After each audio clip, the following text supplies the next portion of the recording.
Harka fuunee kabajamtootaa fi daawwattoota Free Show 24 akkam jirtu fayyaa keessanii nagaadhaa jirtu jajjabaatu isiniin jedha akkam jirtu fayyaadhaa nayyaanne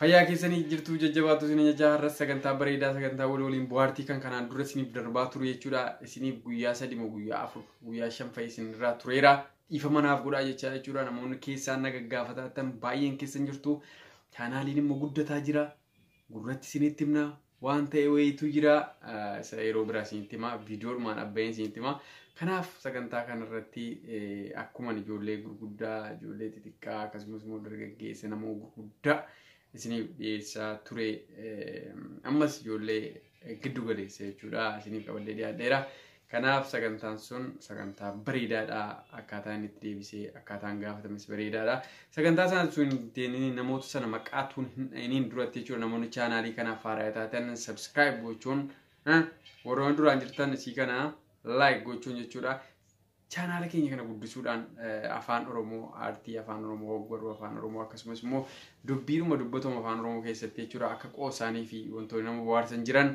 waliin ilaallee jechuudha addunyaa kana garaa gumna jechuudha diina qofaa miti addunyuma garaa gumna kanaaf jechuudha namoonni haddaan isinii qabadhee dhiyaadhee nama beekamaa sooshaal miidiyaa kanarratti beekamu nama taphaanis beekamu nama immoo ergaa daddabarfachuudhaanis beekamu ijoollee qaxaleedha dargaggeessa tokko kan ardii Awustiraaliyaa irra jiraatu tokko jechuudha Kiyaa Anwar Bakrii isiniif qabadhee dhiyaadheera Kiyaa Anwar Bakrii irratti jechuudha viidiyoo inni naa erga kanarratti wajjin react goonaa kanaaf Kiyaa Anwar Bakrii gara kanatti bee Rewaariin deemu Riyaas Kaalanii Obbedan soole ballo Naqa bijaala Kiyaa Obbedan soole ballo kabajamtoota fi daawwattoota Free Show har'a keessummaa Free Show irratti argamuudhaaf hedduu gammachuun natti dhagahama. Asirratti gaafiif deebiidhaan turtii goonaa gaafiif deebiidhaan wajjin turtiin keessan waliin haa ta'u galatooma. Tokkoffaa dursa maqaa keef bakka itti dhalatte akkasumas bakka amma jirtu siimii osoo si jedhee maal faana ittiin taajaa. Kan hin daladde guddina Harargee Jaanaa Doorababuu magaalaa Miicata bakka jaamtu kan hin amma jiraadhu ardii Awustiraaliyaan jiraadha. Lammaffaan gabrummaa baachuu wayyamoo amala badaa baachuu wayya. Fakkeenya amala badaa jechuun soba hattuu gadhee hamattuu fi kan kana fakkaatan jechuudha. Anaaf amala badaa baachuu na wayya maaliif gabrummaa baachuu jechuudha. Sadaffaa mana viillaa qarshii miliyoonaan Abiyyi irraa siif kenname fudhachuu wayyamoo ulaa mana hidhaa Jawaar jiru sun siif banamnaan isa bira deemuu siif wayya.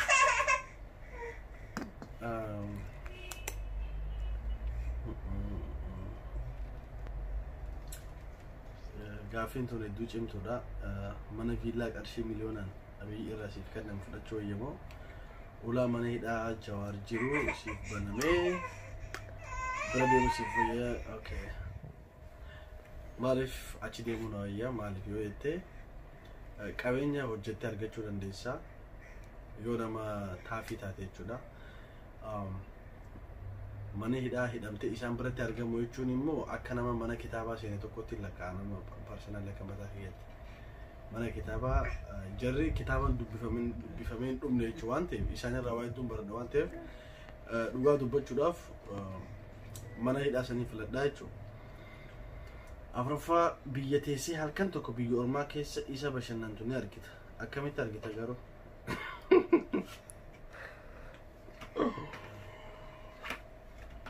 Biyya teessee halkan tokko biyya ormaa keessa ani iddoo gaafii kana hundaa dhugaa. Okay, gaafii okay, deebisu yoo dirqama ta'e biyya teessee halkan tokko biyya ormaa keessa isa bashannantu ni argita. Akkamitti argita? Raftee argita. Akkasii shanaffaa obaan gimeetoon inni anis nama jedhee sun osoo ati nama miti siin jedhe maal jettaan garuu itti kolfitee hin beektu jecha isaa sanatti dhugaadhaatti kofleen hin beeke jecha isaa sanitti yoo inni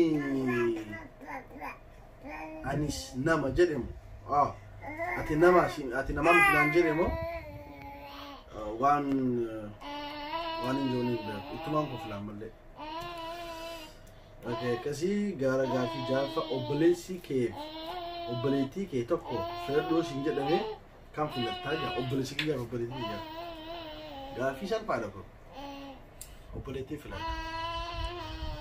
Sababni isaa obboleessi waan hin qabneef maatiidhaaf dhiitti ana qofa waan ta'eef gaafii naa salphaadha kun.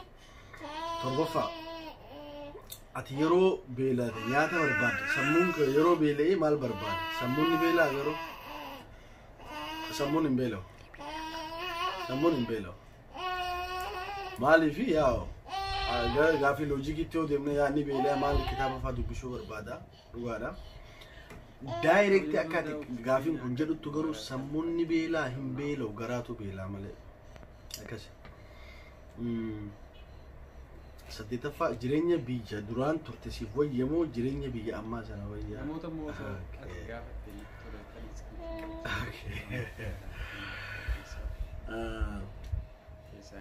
jireenyi biyya duraan ture san waan irra naaf caaluun qabaa. Jireenyi bakkaan amma jiraadhu kunis waan lachuu waan wal caaluun qabaa jechuudha.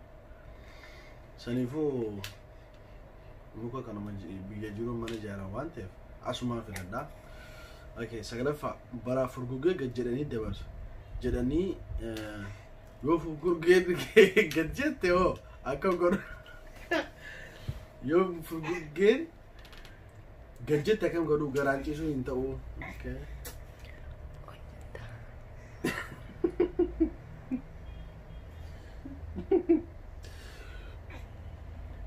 Ni shawwadda baqa akkanatti ugaashiin asin dhufte asin akkasii shawwaddaa tokko bara dabarte jechuudha malee. Gaafii kurnaffaa faranjiin tokko osoo dhuma ati haadha manaa qabaachuu osoo beektu sirraa qabamtee na fuutaa yookaan of ajjeeseen siis baditti galchisi jette maal goota? Faranjiin hin gootu akkas ni gooti? Okay.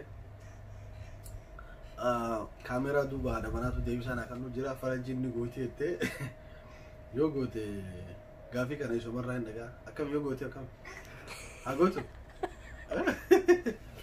deebisiga haa gootu yoo barbaadde ifaa haa of ajjeestu jettee gaafii kun takkaffaa ilmoon ilmoo abbaa keetii siif maal ta'a? Ilmoo abbaa keetii ilmoo abbaa keetii anu maali?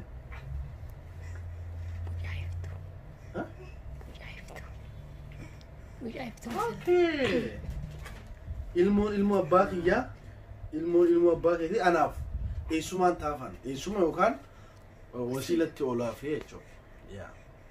Kudha lammaffaa obboleessi adaadaa keetii siif maali? Yetaa abbaa obboleessi adaadaa anaaf adeera. Adaadaatti obboleetti abbaa kiyyaatiin adeera naaf adeera jechuudha. Kudha sadaffaa chaanaala irratti dubbataatu kana ni beektamaa? Warroonni si jala jiran maal haa godhamme?